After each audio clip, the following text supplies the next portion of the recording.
Okay, so this next question is about preventative E&M coding with a regular E&M and whether or not a modifier is needed.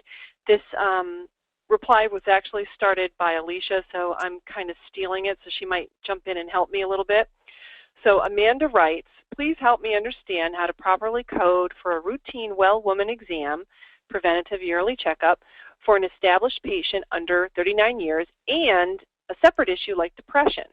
The primary reason for the visit is the preventative care, but during the visit, the second reason, depression, is discussed and patient issued prescription for meds and or counseling. Wouldn't it be 99395 with 99213-25? I'm so confused with modifiers. Thanks for helping. Let's take a look at the answer sheet.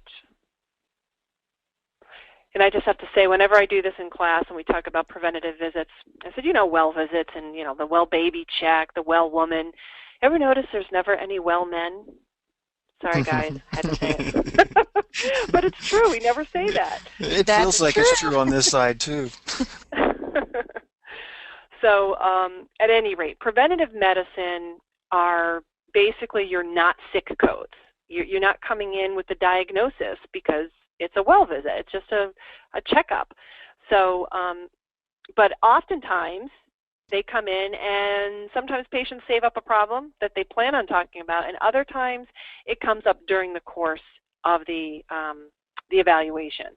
So keep that in mind. Here's a couple definitions for you. 99395, periodic comprehensive preventative medicine reeval and management of an individual, including an age and gender appropriate history exam, etc. So it's important for these. This is not based on your typical HEM, history exam, medical decision making. It's based on the person's age and whether they're a new or established patient. And then, for example, if they're just, I don't know, a young teen or whatever, the physician is going to start talking and counseling the patient about STDs and safe sex and all that kind of stuff. Even though they'll swear up and down, no, I'm not sexually active and I don't plan on ever being, they will still go over it because that's just part of what's included in that comprehensive well visit, if you will. Now, a 99213 is an office or other outpatient visit. Now, this, for sake of discussion, could be any regular E&M or HEM-based E&M. She just happened to pick a level 3 code based on the scenario that she was trying to code. And then modifier 25 is significant, separately identifiable evaluation and management service by the same physician. So this comes into play because we have to almost treat a preventative medicine E&M code as a non-E&M code. So if we want to code that in addition to a sick code, so we've got a well code and a sick code, we're going to need to put that 25 on. Now this is my rule. This is how I teach it in class. I say, I think I typed it down here in the bottom. All right, remember, Laureen says you can't bill an E&M unless you have a HEM. So you've got your preventative medicine visit code. That's what they came for. That's what's documented.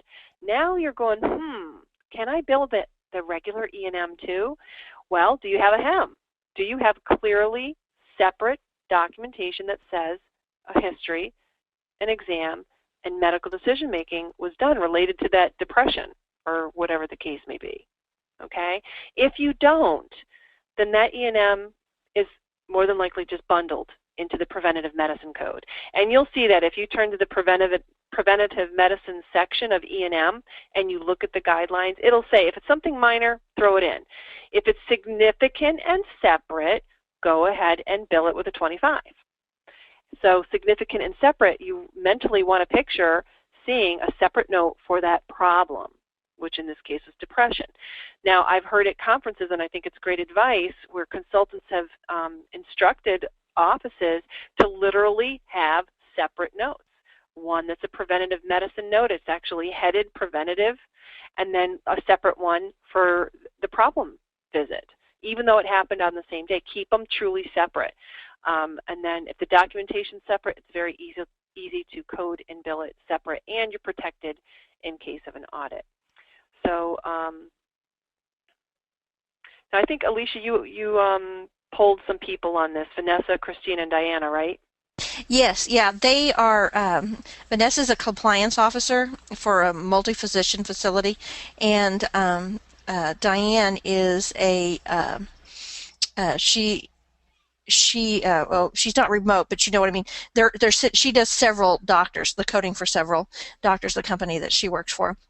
And they were both able to give some information about this that I took from there, and it's exactly like you said. It's got to be separate, and I even gave advice to a podiatrist this week that inquired about Modifier 25 usage, and told them, like you said, make a separate note. If you have to turn around and give an injection, that's not what they came in for, make a separate note. And then there's no doubt in anybody's mind that it wasn't proper usage. Get more CPC exam tips, coding certification training, and CEU credits. Go to www.codingcertification.org.